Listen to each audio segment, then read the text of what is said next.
Nightie ക്ലാത്ത് പുതിയ model black and white design നോക്കുക. ഞാൻ മറ്റതുപോലെ അടിപൊളി അങ്ങനെ അങ്ങനെയെന്ന് ഞാൻ പറയില്ല. അത് നമ്മളെ കച്ചവടക്കാർ വന്നിട്ട് നോക്കുക, കസ്റ്റമർ വന്നിട്ട് നോക്കുക, നല്ല തുണിയാണോ, നല്ല കളറാണോ, നല്ല ഡിസൈനാണോ.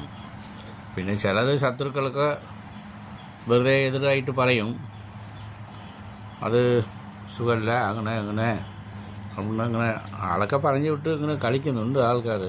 പക്ഷെ അതൊക്കെ നമുക്ക് ദൈവശക്തി ഉള്ളതുകൊണ്ട് നമ്മളെ ഒന്നും ബാധിക്കില്ല, അതിന് പേടിയില്ല. അത് ചിലർ വന്നിട്ടൊക്കെ ഇവിടെ നിന്നിട്ട് ഇതുമൊക്കെ ഞാൻ പണ്ട് 2 കൊല്ലத்துக்கு മുന്നേ കൊണ്ടുപോയതാണ്, എപ്പോഴാണ് വന്നതെന്ന് ചോദിച്ചാൽ 1 കൊല്ലத்துக்கு മുന്നേ വന്നതായിരിക്കും, 2 കൊല്ലத்துக்கு മുന്നേ വന്ന ആളായിരിക്കും, അങ്ങനെയൊക്കെ പറയുന്നുണ്ട്. അതൊക്കെ എന്തൊക്കെയോ ചതി നടക്കുന്നുണ്ട്. പക്ഷെ ഒന്നും ഇവിടെ തകർക്കാൻ പറ്റില്ല, അതുറപ്പാണ്. ജയസാറെ തകർക്കണമെങ്കിൽ ശത്രുക്കൾ നശിച്ചു പോകും, അത് അങ്ങനെ പറ്റില്ല.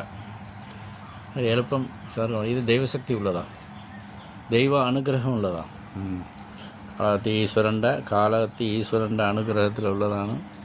നശിപ്പിക്കാൻ പറ്റുന്നവർ തന്നെ അനുഭവിക്കും, പഠിക്കും. അതൊന്നും കുഴപ്പമില്ല.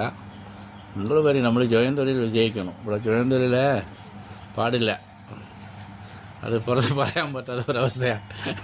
ഇവിടെ സ്വയം തൊഴിൽ ഉണ്ടാക്കിയത് അവർക്ക് ചില പേർക്ക് ആർക്കോ വിഷമമുണ്ട്.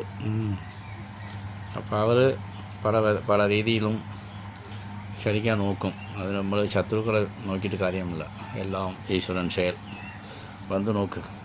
ഞാൻ പറയുന്നത് പൊതുക്കറുത്താണ്, അവർക്ക് വന്നിട്ടേ നോക്കുക.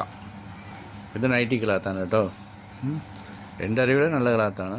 അപ്പോൾ ഡിസൈൻ വിടുക. അത് നൈറ്റി ക്ലാത്ത് ഇപ്പോൾ വിടാറില്ല ഫോട്ടോ.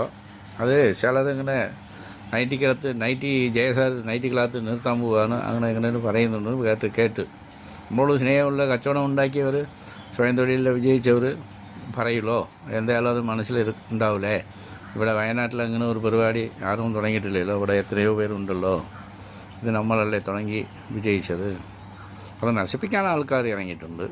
പക്ഷെ അത് ദൈവം രക്ഷിക്കും നമ്മളെ, പേടിക്കണ്ട. വരൂ നോക്കുക.